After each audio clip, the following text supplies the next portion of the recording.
Boa noite. Vamos começar, a nossa aula falando com o Espírito Santo, falando com o nosso Deus.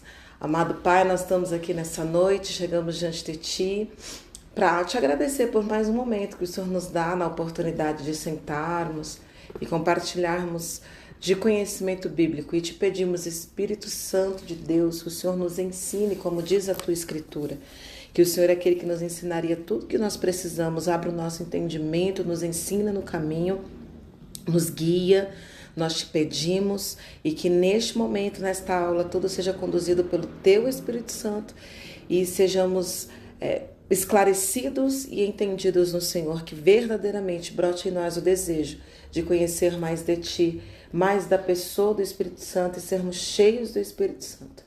Assim nós oramos e agradecemos em nome de Jesus. Amém. A aula passada não ficou gravada, então eu vou dar só uma pincelada do que a gente falou na questão da pericorese. Lembra que eu mencionei sobre a pericorese, a dança, da Trindade? E é legal a gente parar para pensar um pouco, porque hoje a Trindade já é um pouco mais claro. Às vezes não é 100%, nem todo mundo compreende ainda, mas de uma forma geral, a Trindade já é um assunto mais tranquilo de entendimento. Mas pensa esse tipo de entendimento, estou falando ali do início do século, lá no ano 100 depois de Cristo, porque só veio começar a surgir o assunto Trindade, porque como eu já falei para vocês, a Trindade não está com esse nome, Você tem que sentar, você tem que examinar as escrituras. E é uma coisa interessante, porque Jesus ele não falou leia as escrituras. A Bíblia fala examinai as escrituras, porque vocês cuidam que estar ali a palavra de Deus. Então é examinar, é muito mais do que ler. É sentar, é examinar, é juntar as peças. Como eu sempre digo para vocês, a Bíblia é um grande retalho de coxas. Você tem que ir juntando um pedaço daqui, que traz a informação ali, você vai juntando para conseguir chegar. E durante muito tempo, esse assunto foi discutido nas academias, no início, do que a gente chama da era patrística, lá do século II, a respeito da Trindade. Falamos inclusive do texto de 1 João, capítulo 5, onde fala que o Pai, o Filho e o Espírito Santo, e a gente define a Trindade ali, mas aprendemos que ali foi uma inclusão para que o texto ficasse mais claro para todo mundo, mas não está no texto sagrado. Não está no texto sagrado.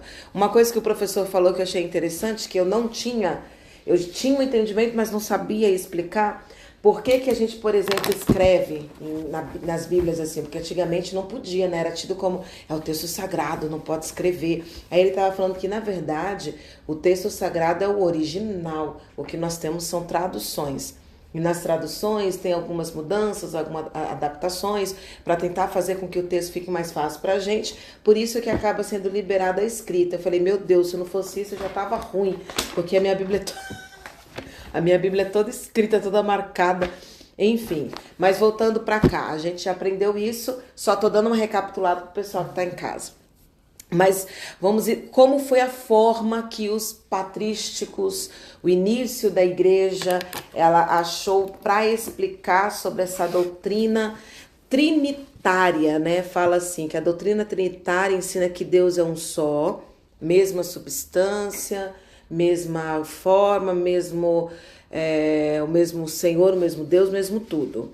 E é constituído por 3 pessoas distintas. Tem uma relação animada, viva e enérgica entre 3 pessoas, e essa relação dinâmica é chamada de pericorese. Como é que eles chegaram a esse nome? Pericorese, um termo grego, foi encontrado pela primeira vez na literatura no ano 90 depois de Cristo, e tem o significado de peri, é um movimento circular. Aí eu falei, olha, o Jardim Peri é porque... Peri, não sei se é o mesmo daqui. Qual dos dois? Falei, realmente, o Peri é um círculo, o Morro do Peri é só... Coreia, que fala de dança, da onde que vem a coreografia, e eles que vem do sufixo usado para formar ação e processo. Então vem pericorese. Era uma dança tradicional das crianças, adultos, que eles faziam uma roda de mãos dadas. E aí eles ficavam girando e de quando em quando uma criança ou uma pessoa saía da roda e ia para o meio. E depois ela voltava para a roda, a outra criança assumia o lugar do meio. E foi essa forma que eles encontraram para tentar explicar como que é a ação da Trindade. Uma roda, todos os três de mãos dadas, ora Deus Pai está no meio, ele volta para a roda, ora Deus Espírito Santo está no meio, volta para a roda, ora é Jesus, o Filho que está no meio, depois volta para a roda, mas sempre os três. Não sei se vocês já ouviram a explicação da Trindade dizendo que eles são como um ovo. A casca, a clara e a gema. Mas há uma discussão de que não pode ser usado esse exemplo porque, apesar de ser um elemento só, cada um tem uma forma, cada um tem uma cor, cada um tem uma característica diferente. E não é assim com a Trindade. Eles são feitos da mesma substância. Eles são feitos do mesmo caráter. Então, eles são a mesma coisa. Não é a clara e a gema. A gente pode separar a clara da gema. Na Trindade, a gente não separa. O Pai, o Filho e o Espírito Santo, eles estão unidos, eles estão juntos. Então, eles acharam esta forma para exemplificar aquela época e eu achei bem interessante. A pericorese, a dança da Trindade. Então tem hora que quem vai estar no meio promovendo o Espírito Santo, tem hora que vai ser o Deus Pai, tem hora que vai ser o Deus Filho, mas em todos os momentos os três estão juntos. E a gente vê isso na própria palavra, a ação dos três juntos. Eu vou mostrar daqui a pouco em Gênesis. Mais tarde o tema foi aprofundado por João Damasceno. Imaginou a Trindade como uma dança eterna e uniforme. Imaginou as três pessoas da Trindade dançando num círculo de mãos dadas. É como se as três pessoas da Trindade estivessem de mãos dadas entrelaçadas numa unidade circular permanentemente em movimento e em integração. Eu acho que esse é um bom exemplo. Até uma forma legal de ensinar as crianças na escolinha sobre a Trindade. Colocar eles para darem a roda, uma às vezes vai no meio, outro volta, e eles vão entender bem o que é a Trindade, porque a criança tem dificuldade de entender, né? O que? São três, mas são diferentes. Até ontem eu tinha essa dificuldade, né? Não dificuldade, de entender a Trindade. Hoje eu tenho esse discernimento de... Não sei se eu estou errado, porque assim, quando eu faço as minhas orações, eu falo com Deus, o Deus é como se fosse a gema. Uhum. Eu falo com ele assim, Deus a gema, Jesus a clara e o Espírito Santo a casca. Mas a casca seria a vontade de Deus. Eu entendo, isso não sei se eu estou errado, que o Espírito Santo é a vontade de Deus presente para nós. Ele tem vontade e orienta nós dentro da vontade dele. Não sei, isso é um entendimento meu. Né? E Jesus se faz presente na carne, na nossa como eu posso dizer, no nosso objetivo de vencer a dor da carne, para poder chegar lá em Deus maior. Não sei se eu estou errado. Esse é um caminho que eu estou traçando para conseguir entender a Trindade, entendeu? Mas eu sempre, por exemplo, quando eu converso com o Deus, eu converso com o Deus da gema. Mas não descarto Jesus, porque eu sei que são todos um só. Isso. Né? Mas a minha conversa é com o Deus da gema. E aí, quando eu preciso agradecer ou conjecturar mais dentro das minhas loucuras, aí eu falo com Jesus, agradeço em nome de Jesus, por Jesus, pelo sofrimento de Jesus, que nada foi... a gente só tem que... Mas, enfim, a Trindade eu imagino dessa forma, que foi como eu conseguiu entender. Fazer as orações de forma a não me confundir. Eu oro para quem agora? Para o Espírito Santo, para Jesus ou para Deus? Essa é uma coisa bem interessante. Porque eu me confundia, eu ficava preocupado com relação a isso. É um só que são momentos diferentes, né? São situações diferentes. Então eu entendo, isso na minha concepção, pode estar totalmente errado, que a vontade de Deus é o Espírito Santo que vai nos moldando, que vai nos orientando sempre. A vontade dele. Mas o Espírito Santo, ele é uma pessoa. Então, aí que você fala. Ele é uma pessoa, ele não é uma força. Não, eu não tô... Ele não é uma vontade, ele é uma pessoa da Trindade. Eu não estou falando com relação à força. Sim. Eu sempre imaginei Deus como a energia, como eletricidade, como o poder maior de tudo. Não deixa de ser força. Então, mas aí a gente tem que ir moldando esse pensamento para não se confundir, por exemplo, com a física quântica, né? A força do universo. Não é, né? Vamos ver aqui a definição de Atanásio. Ó. A fé universal é essa, que adoremos o único Deus na Trindade e a Trindade na unidade, não confundindo as pessoas e nem separando a substância, pois uma é a pessoa do Pai, outra pessoa do Filho, outra pessoa do Espírito Santo. Mas uma só é a divindade do Pai, do Filho e do Espírito Santo. Eles são iguais em glória, em majestade e eternidade. Eles são iguais. Então, o Deus Pai, o Deus Filho, o Deus Espírito Santo, eles são iguais em majestade, em glória, em eternidade. Mas, como é que a gente pode falar? Mas cada um com a sua forma de atuação. Mas então é mais ou menos isso. Mas aí você divide o poder em três. Não é isso? Então, aí que pega. Eles são o mesmo poder, a mesma substância. São os três em movimento ao mesmo tempo. Não tem como dizer que é uma divisão. Pai, Filho e Espírito Santo. São três. Sim, mas não pode ter a divisão, não pode separar as substâncias, porque eles são de uma única substância. Sim, porque cai naquela situação de outros deuses, vários deuses. Também, também. Mas é uma coisa bem interessante. É uma coisa... Deus, é um movimento, eu maluco. E aí, aí, por exemplo, quer ver uma falha que a igreja comete? Ainda nos tempos de hoje, depois de tanto tempo se discutindo sobre a Trindade, não dar ao Espírito Santo a mesma reverência que se dá a Deus Pai, é o mesmo. a Deus Filho.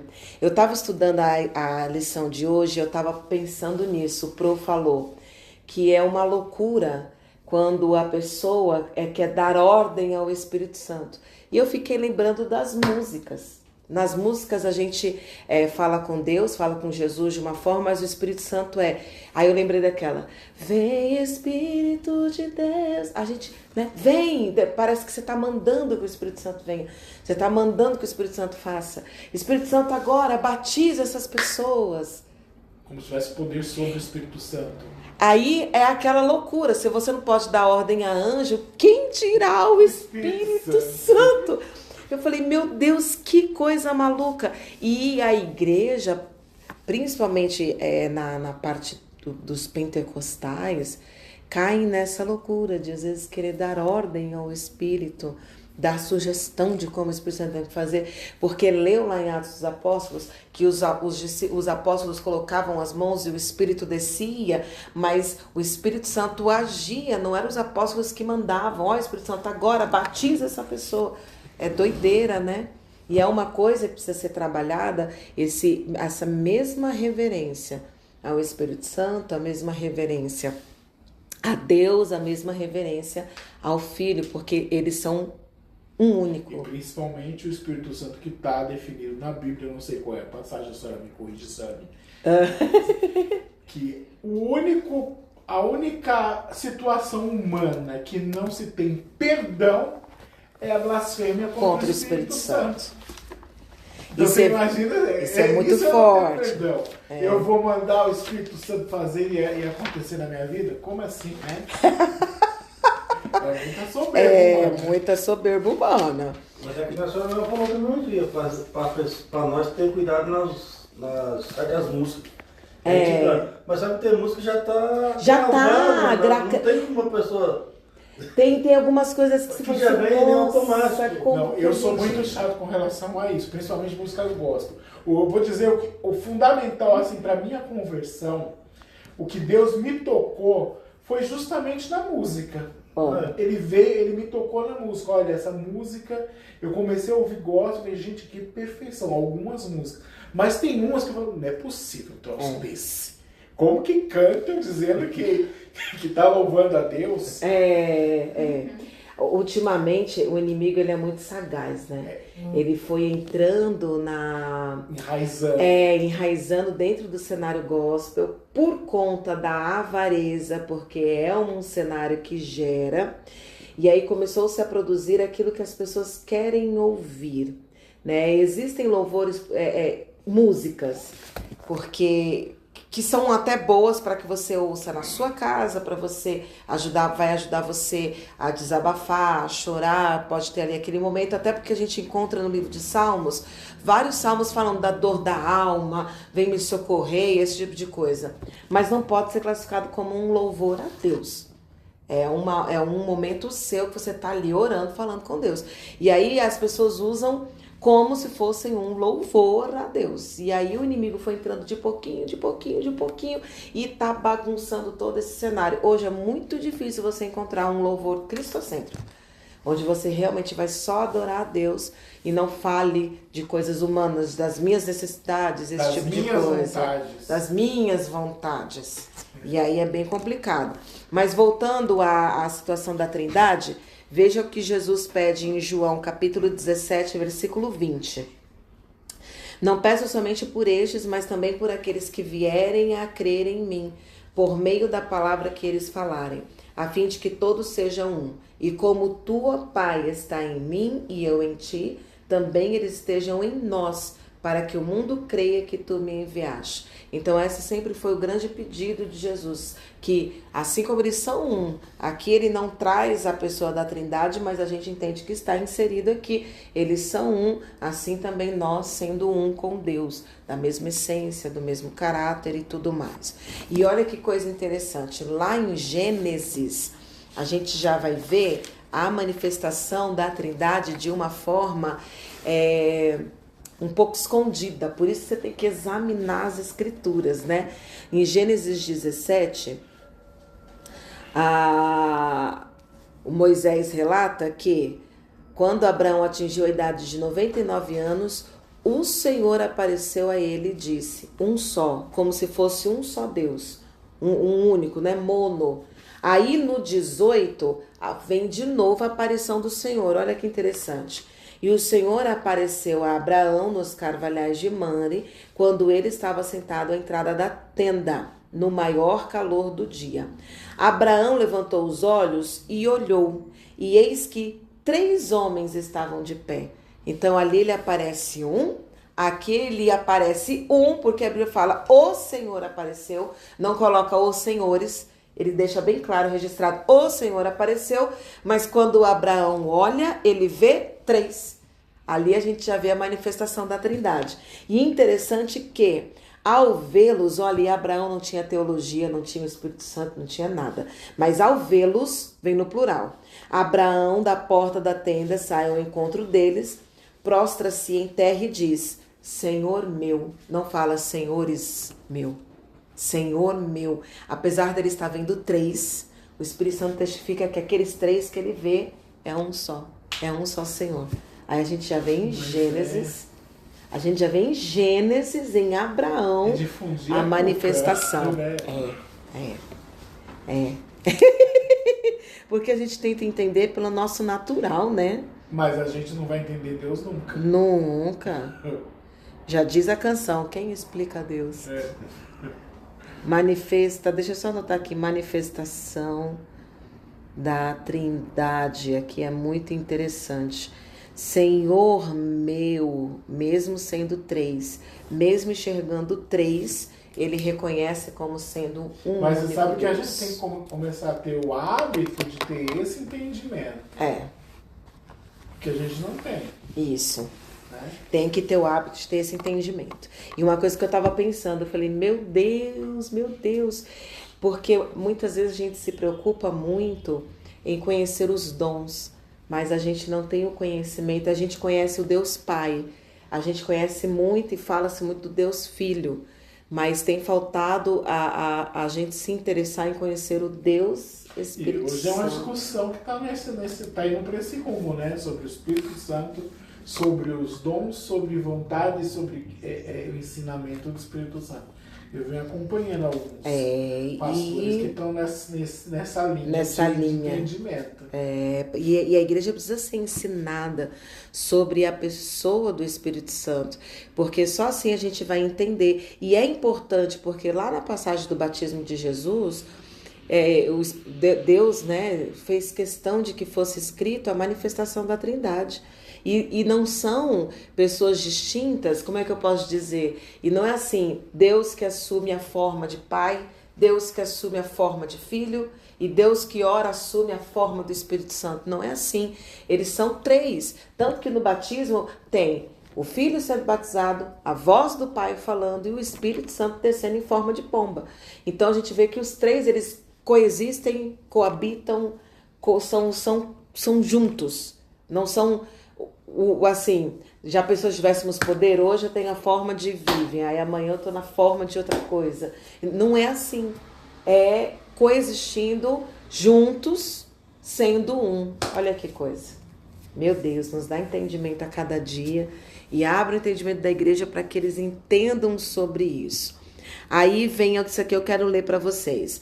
A doutrina da pericorese nos ensina algo muito importante para o cristianismo. Ela nos mostra que o nosso Deus é Deus de relacionamento e de comunhão.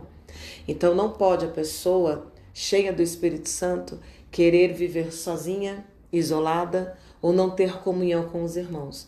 Uma das demonstrações da pessoa cheia do Espírito Santo é que ela vai ter relacionamento e ela vai amar ao próximo como a si mesmo. Provérbios, próprio Salomão, até antes de conhecer, ele não tinha o Espírito Santo não havia sido dado à humanidade, apesar dele já existir, porque ele sempre existiu com Deus. Ele escreveu: aquele que se separa procura o seu próprio interesse. Então a gente vê que Deus não criou o ser humano para ser separado. É um dos maiores anseios de todo homem. Quando eu falo homem é de modo geral, né? Da criação de Deus, é relacionar-se. A gente já nasce com isso. Tanto que uma criança, ela já nasce em busca da mãe, do pai. Mãe, pai, filho. É um relacionamento. O relacionamento. A família já é composta de relacionamento. Já pensou se Deus não quisesse que a gente fosse assim? Ele tinha nos feito hermafroditas. Você sabe o que é hermafrodita, filho? A cara que ela fez. Você sabe o que é? Ela vai queimar a cabeça. Sabe? O que é? Fala aí para nós. É um ser que tem os dois sexos, macho e fêmea, e ele se reproduz sozinho. Ele não precisa de copular com o sexo oposto para gerar. Ele gera sozinho a sua própria espécie. E Deus não fez o ser humano assim. Mas hermafrodita não gera sozinho. Gera? Não gera. Não é o hermafrodita que gera sozinho? Hermafrodita tem os dois sexos. Quem é que gera sozinho? É autossexuado. Então pronto, é esse aí. Gera-se sozinho. Procura aí, né? Pra gente deixar registrado bem direitinho. Ele gera-se sozinho, não precisa. Quem que é assim? É a... Autossexual. Procura aí quem que são quem os... Gera? Quem gera a sua espécie sozinho, que não precisa de outro. Quem é? Se eu não me engano é isso. Mas aí não foi Deus que criou? Criou. Mas o animal tem essa condição. Reprodução assexuada. Isso, reprodução assexuada. Tá bom. E quem são? Quem é que se reproduz assim? Bactérias. Bactéria, o que mais? Planta, né? protozoário. Aí Deus não deu essa característica para o ser humano. Então Deus não quis que o ser humano fosse assim. Né? A bactéria vive sozinha, se reproduz sozinha, infelizmente. Contamina o ser humano, mata a galera. Agora, para o homem, não. Tem que ter relacionamento. Essa é a intenção também da Trindade. Então, ele vem falando que Deus ama comunhão, ama comunicação, ele é amor e ele deseja compartilhar esse amor com o seu povo. Um amor ativo, cheio de vida, cheio de energia. Deus não se isola em si mesmo, mas ele cria e se relaciona com a sua criação. E Deus nos chama para uma vida assim. Nada em Deus chama para o isolamento. A pessoa não, eu estou perto de Deus, eu estou isolada. Não é. Quanto mais de Deus você tem, mais você vai se relacionar. Mais você vai ter prazer em se relacionar. Aí dá pra gente ver como a humanidade está caminhando para mais longe de Deus. Porque eles estão ficando cada vez mais isolados, mais distantes uns dos outros, amando mais os animais do que os seres humanos. E a gente vê as pessoas falando, eu prefiro lidar com animal do que com o ser humano. O animal não é isso, o animal não é aquilo, mas é justamente o plano do inimigo. Por quê? Porque ele quer quebrar o que o Deus criou como central. Quando Deus criou o homem, ele fazia questão de vir conversar com o homem na viração do dia. Era só para sentar e conversar. Olha, vamos conversar. E a ciência fala, isso aqui é legal, que 8 minutos de conversa com um amigo já te deixa legal, já arruma sua mente, arruma o seu corpo, o seu emocional. Você não precisa muito mais de tempo. 8 a 12 minutos já é o suficiente. Mas ele também quer te escutar, né? Porque tem uns que... Não, mas a gente tá falando de amigo, né? Então. O amigo. Entre aspas, né? O amigo. Não quer nem papo. Mal te fala um bom dia, né? Mas... Aí não é amigo, né? Mas o amigo, a ciência fala isso. A ciência fala que é sempre muito importante, por exemplo, você ter um tempo de qualidade com seu amigo. Você ter um momento de você sentar para tomar café com seu amigo, né? E isso faz muito bem. Você conversar.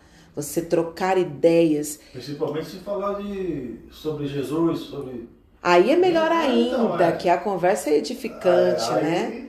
É muito melhor ainda, né? Porque, na verdade, nós só conversa besteira, né? É futebol, é política. De Jesus, mas assim, é qualquer tipo de conversa. Você sentando e conversando com alguém, qualquer tipo. Mas se for sobre Jesus, melhor ainda. Porque você une o que é útil na ciência e o que é mais do que útil na palavra, que é falar de Jesus. E aí o Espírito Santo, Deus, quando começa a agir em nós, não nos chama para isolamento, para desigualdade, para orgulho, para vaidade, o que infelizmente muitas vezes acontece. A gente vê às vezes pessoas quebrando o relacionamento por uma posição, por um cargo, por uma bobeira, né? Ou para mostrar poder pessoal ou superioridade, não. Pelo contrário, nós somos chamados para partilhar, para se relacionar em uma fraternidade rica em comunhão. Lucas 11, vamos dar uma olhadinha aqui que Jesus ele escreve falando, ó. Lucas capítulo 11, versículo do 8 ao 13. Digo mais, aqui é 12, é 11, do 8 ao 13. Digo a vocês que se ele não se levantar para dar esses pães, está falando sobre a pessoa que está lá, a parábola do amigo que incomoda. Vou ler tudo do 5. Jesus disse assim: se um de vocês tiver um amigo e for procurá-lo à meia-noite dizendo: amigo, me empresta 3 pães, porque outro amigo meu chegou de viagem e eu não tenho nada para lhe oferecer. Se o outro lhe responder lá de dentro: deixa-me em paz, a porta já está fechada e eu e os meus filhos já estamos deitados, não posso me levantar para lhe dar pães. Digo a vocês que, se ele não se levantar para dar esses pães por ser seu amigo, ele fará por causa do incômodo e lhe dará tudo o que tiver necessidade. Por isso digo a vocês: peçam e lhes será dado, busquem e acharão, batam e a porta será aberta para vocês. Pois todo o que pede recebe, o que busca encontra, e a quem bate a porta será aberta. Quem de vocês, sendo pai, daria uma cobra ao seu filho que lhe pede peixe? Ou daria um escorpião ao filho que lhe pede ovo? Ora, se vocês são maus, sabem dar coisas boas aos seus filhos, quanto mais o Pai Celestial dará o Espírito Santo ao que lhe pedir. E isso aqui é muito interessante, porque ele quer dar o Espírito Santo Não é em questão de dar casa, dar carro, dar dinheiro para pagar a conta, dar aqui, porque a gente usa esses versículos muitas vezes nesse sentido. Você pode pedir o que você quiser, mas Jesus está falando sobre dar o Espírito Santo a quem pede. E às vezes a gente não pede o Espírito Santo, a gente pede o dom. É Lucas 11, do 5 ao 13. E a gente não pede o Espírito Santo. Eu quero o Espírito Santo. E ele vai dar. Aquele que pede, ele dá. E ele vê assim, você vê, né? Ele fala a questão de relacionamento, de comunhão, sempre chamando para relacionamento. Sempre falando sobre relacionamento. Continuando. Isso aqui é bem interessante, mas a gente vai andar um pouquinho aqui em Atos dos Apóstolos. Uma crítica que os teólogos fazem, que é o livro Atos dos Apóstolos, não era para ser chamado Atos dos Apóstolos, mas Atos do Espírito Santo. Porque os apóstolos não fizeram nada. Foi o Espírito Santo. O Espírito Santo quem tomava e fazia. Mas eu acho que a fonética combinou. Atos dos Apóstolos? Talvez seja isso. Pode ser. Né? Mas eles criticam que deveria ser Atos do Espírito Santo. Mas é legal a gente dar atenção aqui, porque a gente vai começar a ver o Espírito Santo sendo derramado. Na verdade, os apóstolos, os discípulos já haviam recebido o Espírito Santo quando Jesus aparece para eles e sopra sobre eles e fala: recebei o Espírito Santo. Eles já recebem o Espírito Santo, mas aqui a gente vai começar a ver a manifestação da descida do Espírito Santo, entregando dons sobre eles, né? E eles começam então a se relacionar com o Espírito Santo e recebem como consequência os dons, porque isso é uma consequência da relação com o Espírito Santo. Em Atos capítulo 2 fala que, cumprindo os dias de Pentecostes, estavam todos reunidos no mesmo lugar e de repente veio do céu um som como de um vento impetuoso e encheu toda a casa onde estavam assentados. E aqui começa uma coisa interessante que eu nunca tinha escutado falar e eu escutei preparando a aula. Apareceu distribuída entre eles línguas como de fogo, a quais pousaram sobre todos. E eles ficaram cheios do Espírito Santo e começaram a falar em outras línguas, segundo o Espírito lhes concedia que falassem. Aqui a teologia chama de glossolalia. E eles começam a falar em línguas estranhas, e eles dizem que é línguas estranhas. Só que enquanto eles falavam em línguas estranhas, aqueles que moravam em Jerusalém, homens piedosos, vindos de todas as nações, quando se fez ouvir aquela voz, afluiu uma multidão que foi tomada de perplexidade, porque cada um os ouvia falar na sua própria língua. E qual que é a crítica aqui que os teólogos dizem? Não é que eles falavam na língua daquela pessoa. Eles falavam em línguas estranhas e as pessoas ouviam falar na sua língua materna. Então, a mesma pessoa, o que eles explicam? Como que é o nome desse teólogo? Gordon Free, é um dos precursores desse tema. Ele fala que eu falava, vou dar um exemplo, eu falava, o irmão Antônio me ouvia falando na língua materna dele, e eu falava e você me ouvia falar na língua materna sua. Não era que a pessoa estava falando na língua materna. Achei interessante, porque eu sempre ouvi que cada um falava. Ele falava aquela língua e a pessoa ouvia aquela língua. Mas eles dizem que, aprofundando na leitura, na verdade eles falavam em línguas estranhas e as pessoas ouviam cada uma na sua língua. Hoje estava falando em línguas estranhas e ninguém entende nada. Porque talvez a sua maioria não seja línguas estranhas do Espírito Santo. Exatamente. Entendeu? Seja um espírito de enganação. Porque onde tem a manifestação do Espírito, tem a confirmação. Tem a confirmação. Conta a história que lá no avivamento, lembra que a gente falou um pouco sobre a Rua Azusa na história do cristianismo? Teve um testemunho justamente sobre isso, que uma chinesa entrou nesses dias de movimento E ela ouvia a pessoa que estava falando lá em cima em chinês, entregando a ela uma profecia. Mas a pessoa não estava falando chinês, mas ela ouvia em chinês. E ali a vida dela foi transformada e ela teve uma mudança completa.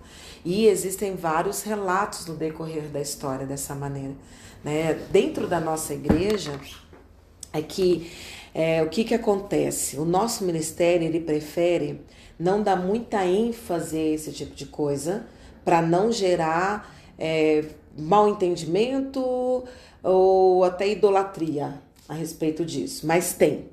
E tem vários casos, por exemplo, que o pastor Jaime estava orando e a pessoa entendeu na língua dela, era um dialeto, e a pessoa entendeu o recado, que o missionário estava orando e a pessoa também entendeu, que alguém se levantou e traduziu, só que não é uma coisa que a nossa igreja, a nossa denominação fica dando muito ênfase, porque infelizmente as pessoas, elas têm a tendência de caírem na idolatria. Então a gente sempre procura não fomentar. Outro tipo de objetivo. Exato. Então, assim, eles sempre orientam para não fomentar muito em cima desse tipo de coisa, para não virar um sensacionalismo, né? Enfim, mas voltando para cá. E ele fala sobre isso, porque a intenção do falar em línguas não é você se aparecer porque você está falando. A intenção do Espírito Santo é para que o evangelho seja propagado. Então, você está lá falando em línguas estranhas e ninguém está entendendo nada. Não, aquela que vem do Espírito Santo, até ao falar em línguas, que é para edificação própria, também vai servir para a edificação de quem está ouvindo. Porque o Espírito Santo vai fazer aquilo soar para a edificação. Mas o apóstolo Paulo já falava, eu prefiro falar 5 palavras que todo mundo entenda e seja edificado, do que falar só em línguas estranhas e ninguém entender nada. Apesar de eu falar em línguas estranhas mais do que todos vocês, o apóstolo Paulo falava, né? Mas é interessante esse movimento do Pentecoste, que na verdade foi chamado Pentecoste, mas a festa de Pentecoste já existia antes, já era uma coisa já instituída, mas caiu naquele momento, desceu o Espírito Santo. Qual era a língua que se falava antes que misturou depois da Torre de Babel, não foi? Na Torre de Babel falou. Também gostaria de saber qual que era a língua que falava antes, né? Que todo mundo falava. Só, né? Todo mundo falava uma só. E todo mundo escutava. E todo mundo. Entendia, né? Aí depois, quando quiseram fazer o que não devia, Deus foi lá e confundiu a língua de todo mundo. Ninguém conseguiu mais se entender nada. E tem uma igreja que eu ia lá que passou, orou, e a mulher falou, eu fui em outra igreja assim, e lá falava em língua. Aí o pastor falou, mas se você quiser falar em língua estranha, vai numa escola para aprender a falar. A resposta que eu dei para a mulher. Agora, aí a senhora quebra todo. Porque assim, tem pelo menos 4 correntes dentro do cristianismo. São os pentecostais, que acreditam em a manifestação do Espírito Santo e todos os dons, profecia, revelação, discernimento, acreditam em tudo. Tem os que são chamados carismáticos ou esqueci o outro nome que se dá, que eles acreditam em maravilhas, expulsar demônios, mas quando chega na parte de profecia, revelação, eles não acreditam. Continualista ou carismático. E tem o cessacionalista, que talvez seja o teu pastor, que eles não acreditam mais que haja... Não, passou agora... o que você passou, na igreja que você já passou. Onde o senhor foi lá um dia. Que acredita que os dons cessaram, que não tem mais, e a palavra já é a palavra revelada e é suficiente para tudo. Tem essas correntes. Então, nós somos dos que acreditam no Pentecoste, em todos os dons, em maravilhas, sinais, mas tudo, a gente acredita em tudo. Mas a Igreja Batista, de onde eu vim, eles são... Só um minuto, já voltamos. Voltando, mas a gente falou desse primeiro Pentecoste, lá em Atos 2, mas dentro do Atos dos Apóstolos, a gente tem mais 2 manifestações de Pentecoste da descida do Espírito Santo. Tem uma que é bem interessante em Atos 10, achei muito legal, porque é a única passagem que fala que o Espírito Santo ele caiu sobre as pessoas e não ele desceu. Onde é? Na casa de Cornélio. Cornélio, Ele era praticante de esmolas, de boas ações, ele era um homem justo, mas ele era um homem neófito, ele ainda não tinha o conhecimento... Neófito. Não tinha o conhecimento da palavra, ele não tinha o conhecimento de Deus, e ele fazia meio que por instinto as coisas. Só que Deus se manifesta a ele. Aparece em visão de que Deus estava mandando a ele alguém que iria lhe explicar o evangelho e tudo aquilo que ele já vinha fazendo, as orações que ele já vinha fazendo. Só que ele ainda não entendia bem, ele não entendia direito como é que a coisa funcionava. E aí, quando Pedro chega na porta de Cornélio, ele olha para Pedro, porque Pedro, ele se levantou logo depois do Pentecoste como um grande pregador, né? 3.000 pessoas foram salvas, ele impunha as mãos, o Espírito Santo, as pessoas recebiam o Espírito Santo, e aí ele, de uma forma equívoca, ele se prostra diante de Pedro, achando que ele estaria prestando reverência a quem merecia. E aí Pedro repreende, não faça isso, não sou eu, é Deus, levanta. Isso é uma lição para muitos líderes, né? Que gostam de receber a honra para si, em vez de entregar a Deus. Eu sou uma bênção, eu tiro o Espírito Santo da pessoa para ver o que é que fica. As pessoas às vezes falam para mim, pastor, isso era uma bênção, eu penso aqui por dentro. Tira o Espírito Santo para ver o que é que fica aqui. Então aqui, Deus ele aparece, Deus não, né? Pedro aparece e ele vê que aquele povo estava recebendo a palavra. No versículo 44, fala que Pedro estava explicando o evangelho, falando do evangelho, quando de repente o Espírito Santo veio e caiu sobre todos que estavam ouvindo a mensagem. E aqui houve uma quebra de regra, porque a regra na cartilha do que eles acreditavam era: aceita Jesus, o batismo nas águas que João Batista ensinou, batismo no Espírito Santo. Foi assim que aconteceu desde Atos 2 até aqui Atos 10. Quando chega em Atos 10, Deus mostra, não é assim, não é uma regra, eu faço do jeito que eu quero. E o interessante é que esta palavra aqui, que o Espírito Santo caiu sobre todos, não é registrada em nenhum outro lugar. E por que aqui caiu? Nos outros ele desceu, nos outros ele pousou. Não se tem uma explicação. Foi alguma coisa que ele fez diferente. Mais forte. Foi diferente aqui em Cornélio. E aí, nesse Atos 2, ficaram todo mundo surpreso, sem saber por que aconteceu o batismo do Espírito Santo antes deles serem batizados nas águas. E aí, depois, não teve como negar. Como que a gente vai negar o batismo nas águas se eles já estão cheios do Espírito Santo, batizados no Espírito Santo, estão falando em novas línguas, estão cheios. E não era E nem conhecia o evangelho direito. E o Espírito Santo desceu ali, caiu, né? Aqui é interessante que o Espírito Santo caiu sobre eles. Caiu sobre eles. Queria muito conseguir entrar na parte de Apolo, mas não vai dar tempo. Só falta 15 minutos para a gente terminar a aula. Eu acho que eu vou deixar para a próxima semana. O Levi que não vai gostar. Ele já foi embora. Já foi. Então tá tranquilo. Então vamos falar desse Apolo.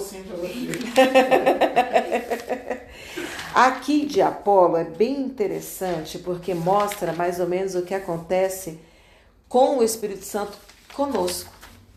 Porque a gente não, a maioria, não vou falar a gente, né? Vou falar assim, mas a maioria dos cristãos não viveram a experiência de Atos 2 e não viveram a experiência de Atos 10. De serem primeiro cheios do Espírito Santo, falar para depois se batizarem. E nem de estarem ali reunidos de uma forma espontânea e rápida serem batizados. Tem muitos que vivem de uma forma fervorosa com Deus, sem ter ainda esse falar em línguas estranhas, né? E Atos 19 mostra justamente isso. A história de Apolo, que no Atos 18 aparece Apolo como um fruto de Atos 2, porque ele vem do Egito, de Alexandria, e de alguma forma o evangelho alcançou ele lá em Alexandria, e ele vem para a cidade de Éfeso. E ele chega na cidade de Éfeso fervoroso e explicando Jesus de Gênesis a Malaquias. A Bíblia fala que ele era fervoroso e falava e ensinava com precisão a respeito de Jesus, conhecendo apenas o batismo de João. E Apolo é uma coisa bem interessante, porque mostra que é possível sim um crente ser fervoroso sem falar em novas línguas, e isso não impede. Mas ele vai viver um nível de limitado, vamos dizer assim, não limitado, como é que eu posso dizer? Ele não vai conhecer a outra faceta, a outra parte. Ele conhece uma parte, mas não conhece a outra parte do batismo do Espírito Santo, mas conhece essa parte de Jesus, do batismo nas águas, de reconhecer Jesus nas Escrituras, e ele vive isso. E quando Priscila e Áquila, que estão lá em Éfeso, Paulo tinha acabado de passar por lá na sua viagem missionária e tinha ido embora. Paulo tinha acabado de passar e tinha ido embora. Aí chega Apolo, fervoroso, explicando Jesus de Gênesis a Malaquias, e aqui fala, olha que bonito que fala como ele era. Ele ensinava, convencia publicamente os judeus, provando por meio das Escrituras que Jesus era o Cristo e convencendo com muito poder e ousadia. Esse era Apolo. E aí, quando Priscila e Áquila viram Apolo ensinando e pregando com muita ousadia, com muito fervor, eles chamam Apolo para perto e começam a discipular. Olha, você conhece o Espírito Santo? Você sabe? E aí eles começam a discipular e ensinar, introduzir Apolo nesse novo conhecimento. Quando Paulo volta para Éfeso, em capítulo 19, e fala assim: e aconteceu enquanto Paulo estava em Corinto, tendo passado pelas regiões mais altas, chegou a Éfeso. Encontrando ali alguns discípulos, perguntou-lhes: vocês receberam o Espírito Santo quando creram? Ao que eles responderam: pelo contrário, nem mesmo ouvimos que existe o Espírito Santo. Esse povo aqui ainda não conhecia. Então, o batismo que vocês receberam? O batismo de João. E aí Paulo explicou: João realizou o batismo de arrependimento, dizendo ao povo que cresce naquele que viria depois dele, a saber, em Jesus. Então, tendo ouvido isso, foram batizados no nome do Senhor Jesus. E quando Paulo lhes impôs as mãos, o Espírito Santo veio sobre eles, e tanto falavam em línguas como profetizavam. E eram ao todo uns 12 homens. Durante 3 meses, Paulo frequentou a sinagoga, onde falava ousadamente, discutindo e persuadindo a respeito do reino de Deus. Mas, como alguns deles se mostravam teimosos e descrentes, falando mal do caminho diante da multidão, Paulo se afastou. E, levando consigo os discípulos, passou a falar diariamente na escola de Tirano. E Paulo fez isso durante 2 anos, de modo que todos os habitantes da província de Ásia ouviram a palavra do Senhor, tanto judeus como gregos. E aqui é bem interessante, por quê? Porque Paulo vem, aparece, e aí após isso é que Apolo é cheio do Espírito Santo e começa a conhecer esse outro lado do batismo com o Espírito Santo e ser ousado, né? Ser ousado e usado. Deixa eu pegar aqui as outras referências. Cadê você? Eu vim para cá. Eu lembrei de domingo, ela falou das 3, eu marquei no seu eu pus. Ah, do medo da rejeição e do... Ah, isso é legal, falou, eu mando. Aí o irmão colocou na tela lá ainda para... para ajudar na oração. Só lembra? Lembro, eu tenho a foto do esboço. Eu mando pro senhor com todas as... Só que eu fiz à mão. Não tá chique aí não no slide. Eu procurei e falei, mas eu marquei. E aí, voltando aqui, só uma última reflexão. A gente vê lá em Atos 10, Atos 2, o Espírito Santo descendo e enchendo o povo. E a gente imagina que, de repente, todo mundo já começou a ter o pleno conhecimento do Espírito Santo. Aí a gente chega em Atos 19 anos depois, coincidentemente, Apolo, um crente fervoroso, mas que não conhecia do Espírito Santo. E aqui abre uma reflexão pra gente. Por quê? porque quando a gente acha que a gente pensa, né, que as pessoas têm aquele conhecimento como o nosso, muito claro, a gente vê que as pessoas estão muito preocupadas, mais preocupadas em aprender outras coisas do que aprender sobre a pessoa do Espírito Santo. E a gente vê no próprio Atos, o que deveria ser chamado Atos do Espírito Santo, o Espírito Santo sendo deixado de lado, ou sendo interpretado apenas como um talento ou um dom. Porque em Atos capítulo 10, é 10 não, Atos, cadê você? Capítulo 8, em Atos capítulo 8, aparece um cidadão que ele vai interpretar tudo errado e vai começar a deturpar a obra do Espírito Santo.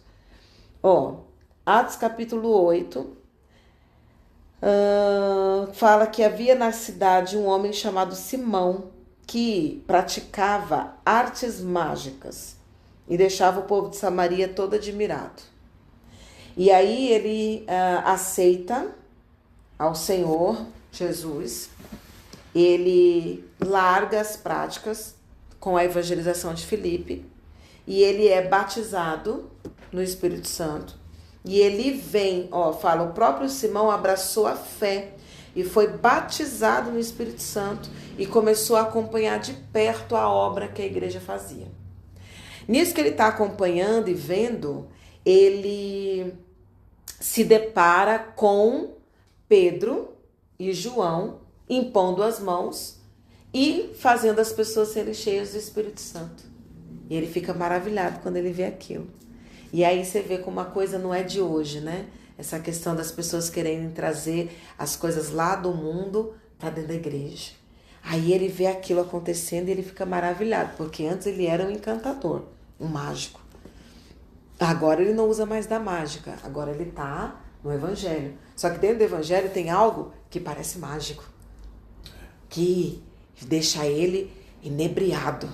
Aí ele chega... Boa palavra, inebriado. Inebriado. Isso. É o que eu sinto, eu fico inebriado. É bonita essa palavra, né? Eu acho bonita essa palavra. Inebriado.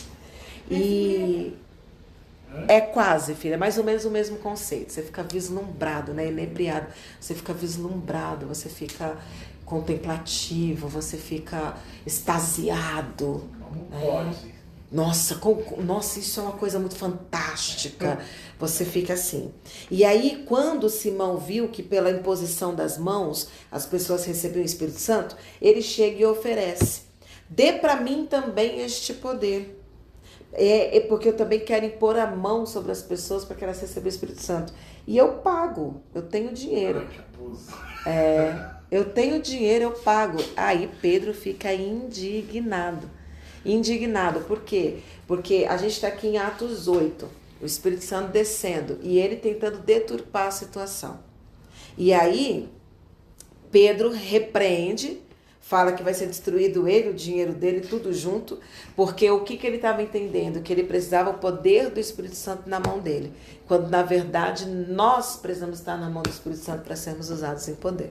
E aí Pedro repreende completamente. E aí a gente imagina, não, daqui para frente, nossa, o evangelho foi divulgado, todo mundo conhecendo, e a gente chega em Atos 19 e encontra Apolo pregando fervorosamente, mas sem conhecer a porção do Espírito Santo. E aqui fica uma última lição para a gente, que é onde a maioria dos crentes vivem hoje. Conhecem a palavra, são fervorosos, mas tem faltado essa porção.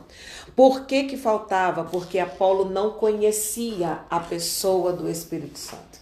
E aqui fica uma reflexão para nós, que como eu falei desde a primeira aula, a intenção desse módulo não é só conhecer, estudar a pessoa do Espírito Santo, não é conhecer, é estudar a pessoa do Espírito Santo, mas a gente se propor a conhecer a pessoa do Espírito Santo. E para terminar essa aula eu deixo essa reflexão para a gente.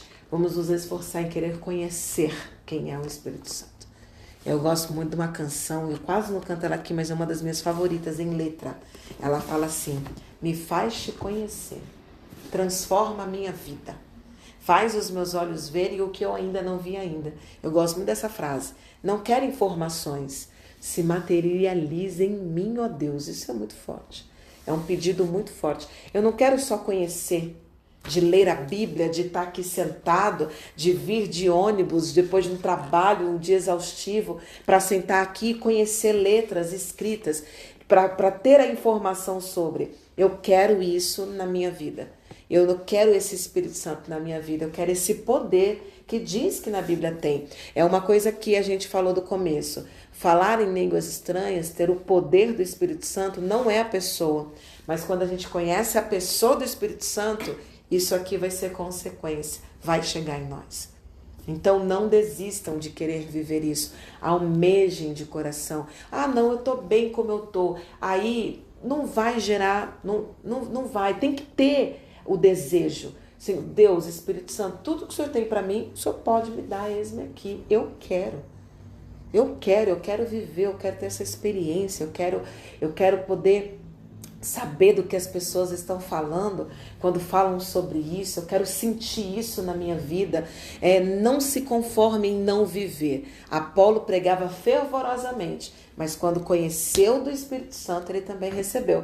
A ponto de as pessoas criarem discussão. Eu sou de Paulo, eu sou de Apolo. Criou-se até uma discussão no meio deles, de tão evidente que Apolo se tornou no meio dos cristãos ali onde ele estava. Mas porque ele não se conformava em ser só fervoroso, ele também foi cheio do Espírito. Que a gente seja fervoroso, conhecedor da palavra, mas também cheio do Espírito Santo, assim como foi Apolo. Que é o que a maioria dos cristãos hoje vivem. Poucos são aqueles que recebem logo de começo ou de imediato. Muitos vivem muito tempo, muitos anos até receberem. E é uma coisa interessante, porque muitos se sentem menores ou diminuídos porque não têm, ou ficam ansiosos. Eu preciso.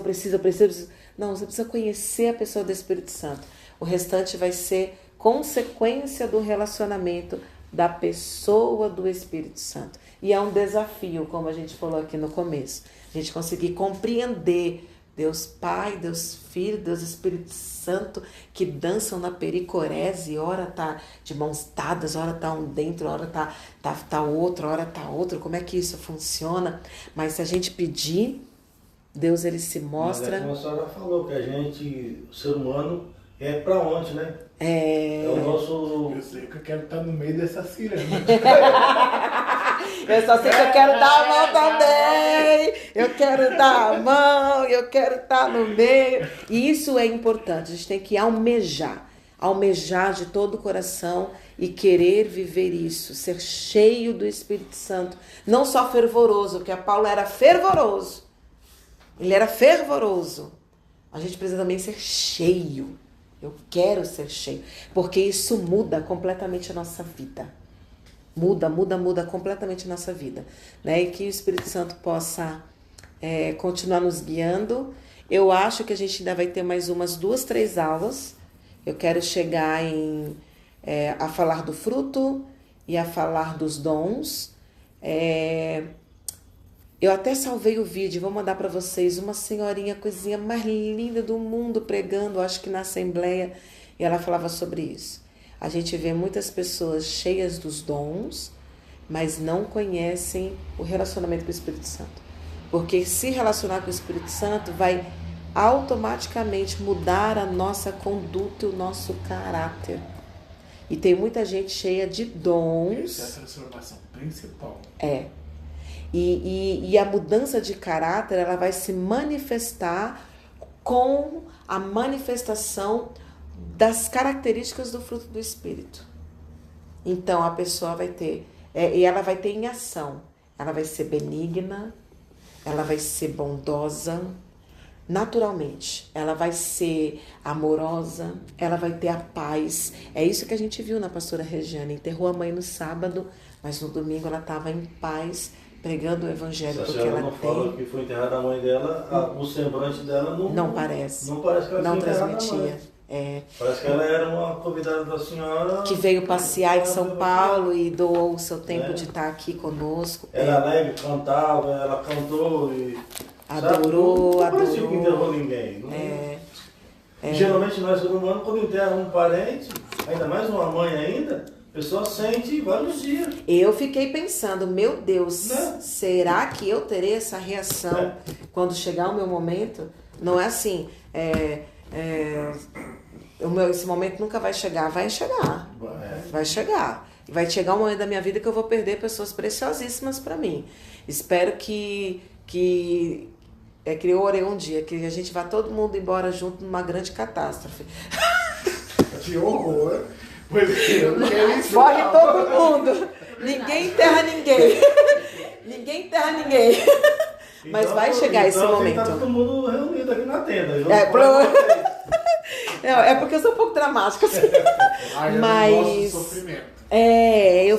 Mas eu fiquei olhando para aquele pensando, quando, não é se eu perder, mas quando eu perder alguém muito precioso, será que eu conseguirei?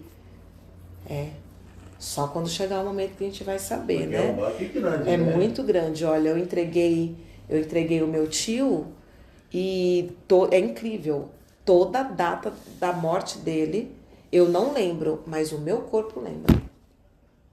É uma semana que eu fico triste, que eu fico assim, Aí eu tenho muito essa coisa assim, por que te abates a minha alma? Eu faço muito salmo comigo. Por que te abates? Por que você perturba? O meu espírito tá bom, mas a alma tá inquieta. O que tá acontecendo? Aí eu vou buscar a data, é a data de morte do tio. Todo ano foi a mesma coisa. Então eu não sei, o meu corpo sente muito. Não sei como será, mas é admirável, né? E, gente, Deus abençoe e até a próxima aula, em nome de Jesus.